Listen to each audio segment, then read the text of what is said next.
Ռուսական բանակը մտել է ռազմավարական նշանակության ուկրաինական Պոկրովսկ քաղաք։ Բնակավայրի վերահսկողությունը կորցնելու մասին լուրը ուկրաինական կողմը չի հաստատում։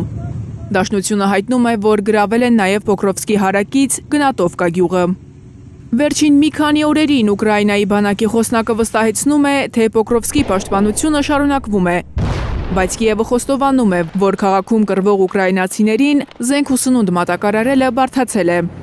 Ըստ Ուկրաինայի զինված ուժերի գլխավոր հրամանատարի, Դաշնությունը 150,000 զինվոր է կենտրոնացրել Պոկրովսկը գրավելու համար։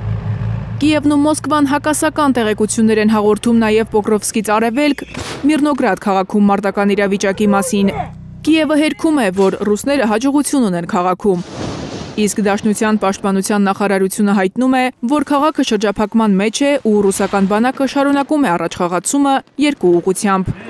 Ռուսական բանակը նաև ճակատի այլ կետերում ռազմական հաջողությունների մասին է հայտնում։ Մոտոհրաձգային դիվիզիայի գրոհային ստորաբաժանումները Զապորոժիե մարզից ուկրաինական զորքերին ստիպել են նահանջել, գրավել են Սլատկոյե և Նովոյե գյուղերը։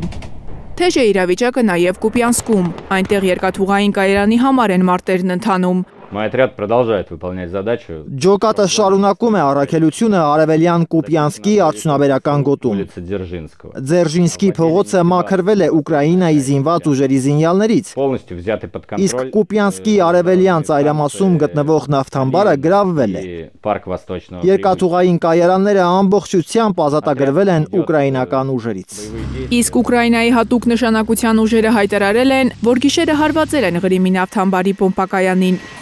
Դաշնության հակաօդային պաշտպանության ուժերը մինչև լուսաբաց 8 շրջաններում և Սևծովում 37 ուկրաինական անօդաչու թռչող սարք են ոչնչացրել, դրանցից 4-ը Տուապսե նավահանգստի մոտ։ Նավահանգիստը դադարեցրել էր վառելիքի արտահանումը նոյեմբերի 2-ից ուկրաինական հարձակումից հետո։ Ռուսաստանի էներգետիկ ենթակառուցվածքները շարունակում են մնալ ուկրաինացիների թիրախում։ Ըստ ուկրաինական մամուլի, Դաշնության նավթամշակման գործարանների կեսից ավելին վնասված են ու աշխատում են մասնակի։ Ուկրաինացի քաղաքական փորձագետները կարծում են, որ ռուս-ուկրաինական պատերազմում Կիևը կարող է հաղթել էներգետիկ ճակատում։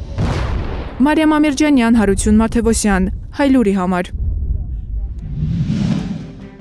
Հայաստանում և աշխարհում տեղի ունեցող իրադարձությունների մասին առաջինն իմանալու համար բաժանորդագրվեք մեր ալիքին, սեղմեք զանգակը, որ բաց չթողնեք ամենահրատապը, ամենակարևորն ու հետաքրքիրը։